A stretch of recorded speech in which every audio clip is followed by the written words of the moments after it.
6వ అధ్యాయం 10-11 వచనం చూడండి. నెహెమ్యా 6, 10, 11. అటు తరువాత మహేతబేరునకు పుట్టిన దెలయ కుమారుడైన షెమయ యొక్క ఇంటికి వచ్చి తిని అతడు బయటికి రాకుండా నిర్బంధింపబడెను. చూసారండి, నెహెమ్యా బయటికి రాకుండా నిర్బంధించారు. ఇలా నిర్బంధించబడిన నెహెమ్యా మీదకి ఒక రోజు దేవుని కనికరం దిగొచ్చింది. ఆమేన్. ఆయన అంటాడు, అతడు రాత్రి కాలమందు నిన్ను చంపుటకు వారు వచ్చెదరు గనుక దేవుని మందిర గర్భాలయం లోపలికి మనము పోయి తలుపులు వేసుకున్నది రండని అక్కడ దాక్కుని ఉందాం. మీరు ఎందుకు గోడ కడుతున్నారు? గోడ కట్టిన వాళ్ళు కూల్చేస్తారు. నెహెమ్యా గారు మా మాట విని దయచేసి ప్లీజ్ లోపలికి రండి, దేవుని మందిరం ఇక్కడ ఉంది, అందులో పోయి తలుపులు వేసుకుందాం. ఈ ఆలోచన బాగానే ఉంది కదా, కానీ నెహెమ్యా ఎందుకు చేయలేదు? ఆయన ఏమంటాడంటే, నేను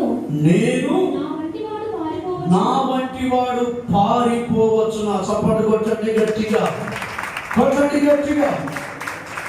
మనలాంటి దమ్మున్న క్రైస్తవులుగా ఈ లోకంలో ప్రభు కొరకు రోషము కలిగి మనం బ్రతకాలి. మనలాంటి వాడు ఎన్ని సమస్యలు వచ్చినా సహవాసం నుండి పారిపోకూడదు.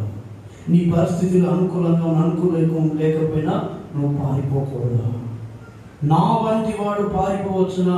ఈ రోజున ఎంతో మంది పారిపోతున్నారు, సహవాసానికి పారిపోతున్నారు, పరిశుద్ధత జీవితం చేయలేక పారిపోతున్నారు. వారికి నచ్చినట్టుగా బ్రతకడానికి, ఈ ఉపదేశానికి కట్టుబడి ఉండలేక ఎంతో మంది మరల లోకంలో కలిసిపోవడానికి పారిపోతున్నారు. ఆనాడు అరణ్యంలో హాగరు పారిపోయినట్టుగా, ఓ హాగరు, నీకేమో వచ్చి నువ్వు ఎందుకు పారిపోతున్నావు? ఇదిగో నీ యజమానురాలైన శారా దగ్గర వెళ్ళి ఆమె చేతి కింద అణిగి ఉన్నాడు.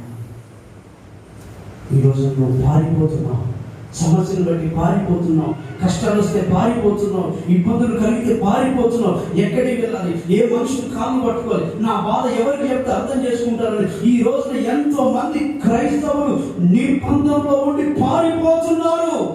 కానీ నెహెమ్యా అంటున్నాడు, నా వంటి వాడు అసలు పారిపోడు. ఆమేన్. ఎంతగా ధైర్యం కలిగిన మాట చెప్తున్నాడు నెహెమ్యా. నా వంటి వాడు పారిపోవచ్చు. ఈ రోజున దేవుని బిడ్డలారా, ఈ గ్లోరియస్ మినిస్ట్రీ పరిచర్యలను ఆత్మీయతని దైవజనులు మహిమకు వెళ్ళిపోయిన తర్వాత సువిశేష వాళ్ళ సేవ